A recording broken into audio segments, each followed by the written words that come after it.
He's Kevin Millar from the Major League Baseball Network. You can see him at Intentional Talk with Chris Rose, Major League Baseball Network, weekdays at 5 Eastern. And you can follow Kevin on Twitter at KMillar15. People think you have a Boston accent. It's the people who pronounce your name that the impression is you're a Boston guy. That's the thing. I'm a fake cowboy, so I grew up in Los Angeles. I have highlights, and you're actually messing my hair up with these headphones. You don't have to wear the think headphones. Why? Because you can hear me. You're right, but Rich Eisen, and I went to put him on. I didn't realize he's got a big head. Bruce Bochy or Eisen? Wow. No. I was just my ears were. You know what I'm saying? Yeah. This was not on Rich. You don't have to make me feel bad now. Biggest head of. Did you have any guys you played with who had an 8 head? I'll answer that question. I just spoke to Dave Eichen, who is the new era guy who brings in 2,400 hats for 24 football player draftees. Doesn't know what size, so you got to bring 6, 7, 8 to 8 1/4. Biggest baseball head, Bruce Bochy, over an 8. Just throwing it out there. Kevin Mench was the biggest player with the Rangers with an 8. James Baldwin, do you remember that Yes. name? I think he had an 8 head. But if you can put a 6-pack with ice in your hat, that's considered an 8 head. That's a great point. But the heads sometimes with hair, he said, like an Andrew McCutcheon will wear over an 8 depending on how he wears his hair. You didn't think about that, guys, did you? That's the only reason why I wanted you in, so thanks for joining us, Kevin. Pro, thanks for having me, Dan. It was great. All right. Rich Eisen was telling great stories, so I would hope you'd have some great stories for us. Sean Casey had some great stories, too. Great stories. No, Sean's got a really hairy back. Oh, he does? Really hairy back, yeah. He's got a bad manscaper. You know, in this generation, everybody wants to go manscaping, right? This isn't like 80s, back in the day, Guns N' Roses. And Sean's got a bad hairy back. It's the kind of back hair that comes out of the T-shirt. You can't see it in a suit and tie collar shirt. So it looks like the ivy at Wrigley. Right. That's exactly right. Yeah, wintertime, I get... So Sean Casey has Wrigley back. He's got Wrigley back, Chia Pet back, however you want to look at it. But summertime, it's really hairy, and it gets real hot and sweaty back there. Thanks for having me. Yeah, that's it. Thanks for coming by. Your favorite story, though? Is there one that just stands out that you know that it brings down the house whenever you tell it? Red Sox related? That's where you guys were knuckleheads.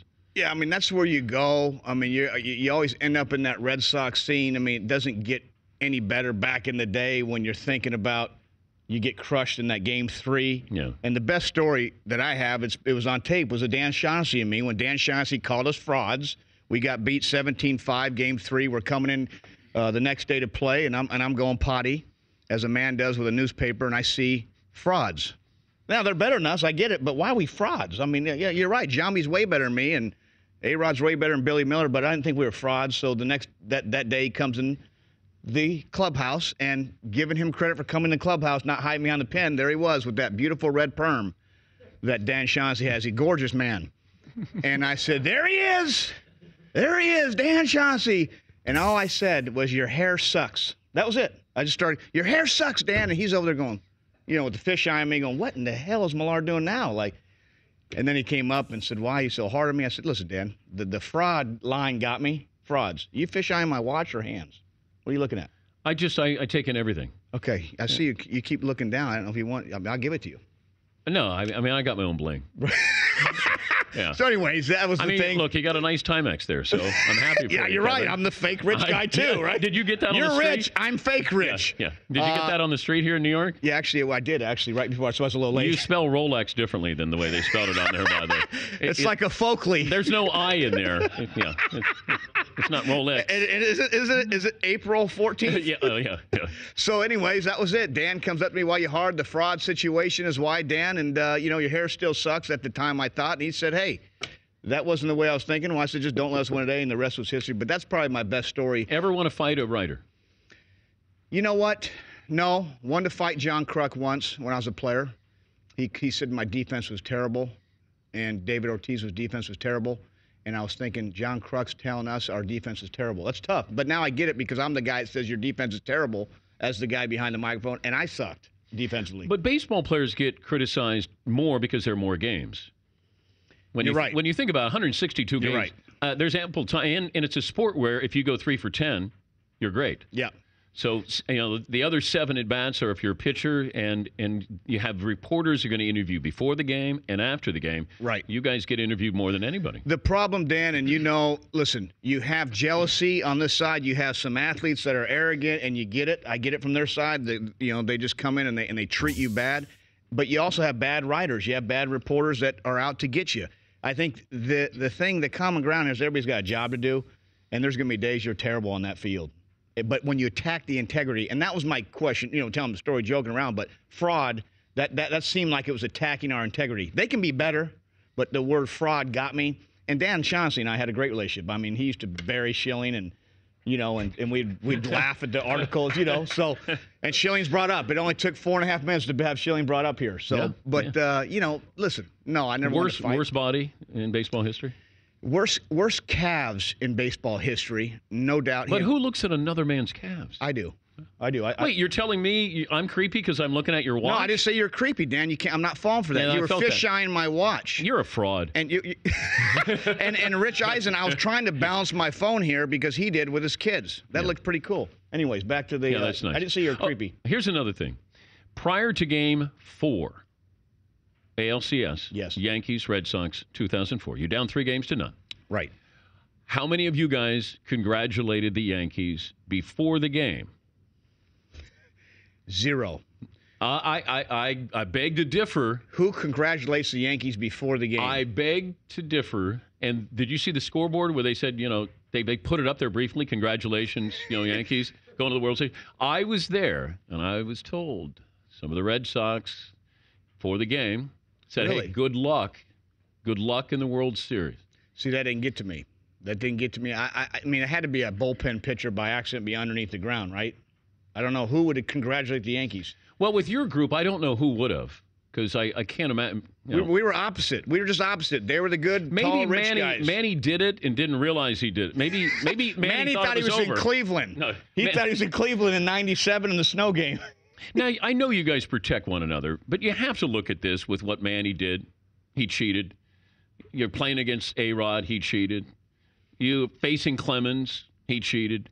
How tough is it for people to believe somebody when they say, I didn't do any performance-enhancing drugs? It's not that it's tough. It's just that you get tired of, because now what can come out that shocks you? What story can possibly come out that shocks you these days? If Jeter was caught with performance-enhancing drugs, that would be the end of the world, Really? Baseball world. Really? Yeah, or Cal Ripken. I think there's certain guys you buy into. And Cal Ripken, he's way gone. I know, but if it came out. But right now, Jeter. Jeter. Okay, so Jeter, besides Jeter, are you a Yankee homer or no? No, I just cover sport. Who's your team? I grew up in Cincinnati. Oh, are you a Reds fan? Yeah, you can't call me a front runner. No, I like it. No, I love it. So you and Charlie Sheen hung out and stuff? Are you Reds fans? He invited me to his house. I was worried I wouldn't come back. Right. Yeah. Did you ever fly in his plane? No. Oh, see, because my wife asked me, I said to my wife, can I go to Charlie's house? No. And she goes, no. And I go, why? Wouldn't it be great just to hang out there? And she said, you might not come back. And I went, he's a great guy, by the way. I know, good dude. Listen. No, he knows baseball. Yeah, he's a baseball fan. That's what I'm saying. I mean, listen, okay. I'm not. Yeah, we'll continue on, Daddy. All right. I saw you when you do the lean back in the chair. I immediately know you want to switch subjects. But you're a fan. Besides Jeter, who would shock you? Jeter. Jeter's the only guy. Okay. Nobody else. Would that shock you? Yeah, it would shock me. I mean, I love playing against him. I always say that's the one guy in the field I love on my 7-year-old, 8-year-old to watch him play. Never throws a helmet, plays the game with class, plays every day, on Sundays, always hitting. This is what, players don't realize. The pouting and the helmet throwing and, oh, shucks, golly, pardon me. Kids are watching. Watch Jeter play the game of baseball. Have you ever seen him chuck a helmet? No. You ever seen him hang his head? He gets out. You fail 350 times a year, but... I'll leave you with this. I heard last night from one of my sources who said that Jeter may have broken his ankle a month earlier. He may have cracked the bone in his ankle a month earlier than it was diagnosed. So he may have been playing on an ankle that was already damaged. How about that? How about that? He's a warrior. Listen, I'm a Jeter fan. No, you're a fraud. He's got bad hair, though. You can use that on your show if you want to. You can say sources close to me tell me Jeter. Can I just check and see if Costas got it back? He did. He did. Wait, you text right Bob Costas? want to use a big word against you. Oh, God. Serendipitous, something good that happens just because the stars align. Wait. It's serendipitous. See, Kevin. Who's cheating in his ear? I know Dan Patrick for a long time. He got me in trouble at No More. Who cheated in his ear and gave it to it? Let me figure this out. I was going to quit baseball, and then while standing on the street corner, I saw Hank Aaron, who happened to be in my hometown for a niece's wedding, not nice. Whilst. Niece's wedding. Okay, wait a minute. Back to No More. Is that when I ask you who's going to better shortstop? No, you asked me who's going to be throwing the ball over to you from shortstop to first. Yeah. And I said A-Rod. I thought No More traded the Dodgers that time. Boy, did I get in trouble. Cowboy down, ESPN. I'm like, what happened? And No More, I didn't speak for 6 weeks because of you. Kevin Millar, Major League Baseball Network. I wasn't even done reading. Maybe we'll come back and we'll talk baseball one of these days. Intentional Talk with Chris Rose, Major League Baseball Network, weekdays at 5 Eastern. And follow Kevin on Twitter at @KMillar. He didn't let me finish Bob Costas' text. All right, I'll give you 30 seconds. Close up shop. Thank you. Jeez. Right. So I was at Niece's. Well, now I got to find it. Bob, I'll get you. Wait, I appreciate. What's that picture of? Where? On your phone. I got 4 kids. Oh, okay. I was worried. No, never mind. Oh, you're looking at this? I get it. Yeah, that picture. I get it. You know what? We'll read the email some other day. We will. You're going to come in the studio on Intentional Talk, right? The MLB Network? Yeah, I want to see Sean Casey's hairy back. Okay, done. All right, Kevin Millar, Major League Baseball Network.